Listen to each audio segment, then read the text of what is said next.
Most people who own Bang & Olufsen's brilliant little Beolit 20 and Beolit 17 speakers don't actually hear them performing at their best. Now don't get me wrong, these speakers sound great straight out of the box, but with the 3 suggestions I'm going to give you in this video, I think you can transform the sound of your Beolit speakers.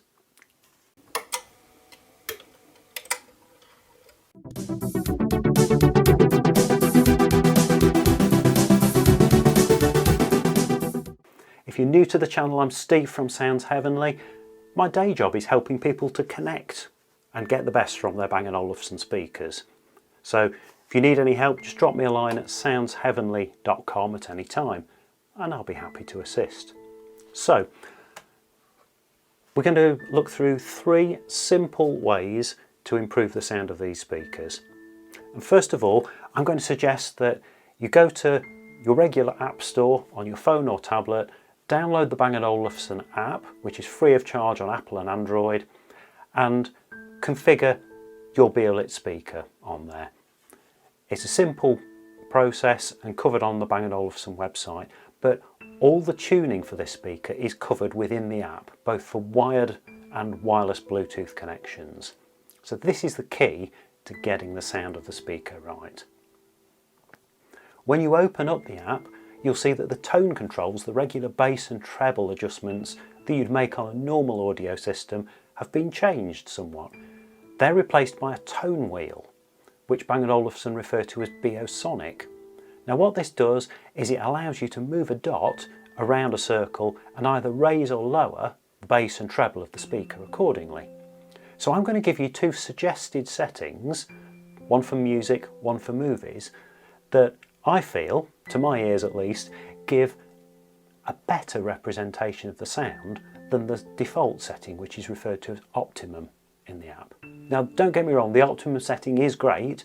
It doesn't embellish the music, it doesn't subtract from it, but I don't think it really shows the full potential of these speakers. So first of all, for music, I'm going to suggest if you use your finger to move the dot in the tone wheel over to the left to the word relaxed, and then using your thumb and forefinger expand that dot so that the word relaxed just fits inside it. Now for this part I'm going to suggest you use your phone, not your tablet, because on a larger screen the amount by which you'll need to increase the dot size will be larger. So this description is purely for regular sized phone screens. And by expanding that dot, what we're doing is adding some stereo width effect into this speaker. It is a mono loudspeaker. There is some special audio processing which does allow it to portray stereo sound. I won't explain all of that in this short video, but at the end, if you're interested, I will link to a more detailed description as to exactly how this seemingly impossible feat is achieved, and it really is clever. For the moment, suffice to say, expand the dot on your phone until it just fills the word relaxed, and then slide it across slightly to the right so the centre of that dot now covers the letter D and relaxed, and then save that setting.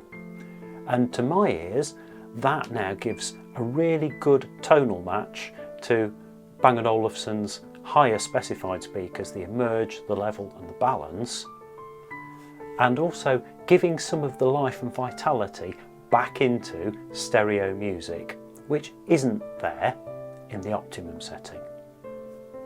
Secondly, for movies, I'm going to suggest a slightly different tuning. So what we'll do for movies again is open that tone wheel, bring the dot down to the word energetic and expand it now with your thumb and forefinger, and we're going to make it larger than we did for the music setting.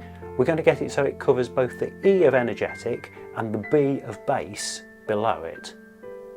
Now slide it downwards so that the bottom of that circle touches the bottom edge of the tone wheel circle and also just touches the edge of the letter M of warm.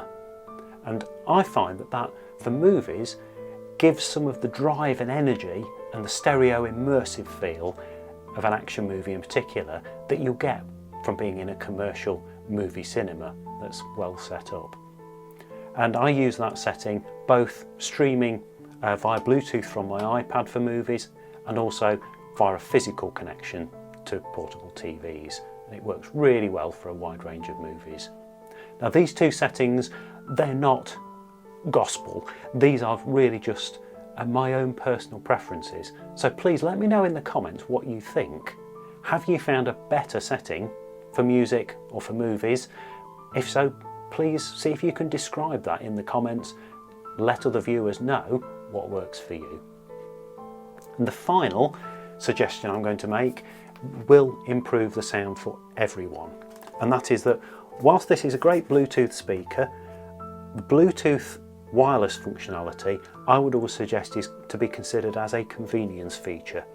It's really useful and practical for music in all sorts of places without any setup needed. But for the best quality, please use the 3.5mm stereo mini jack input on the back of the speaker and cable the speaker to your music source. You've got no risk of the sound dropping out and you get the best sound quality.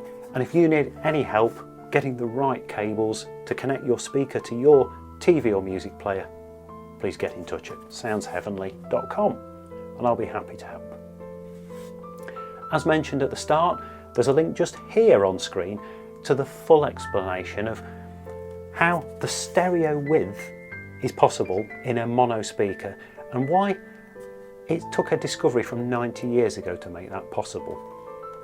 Thank you very much for watching.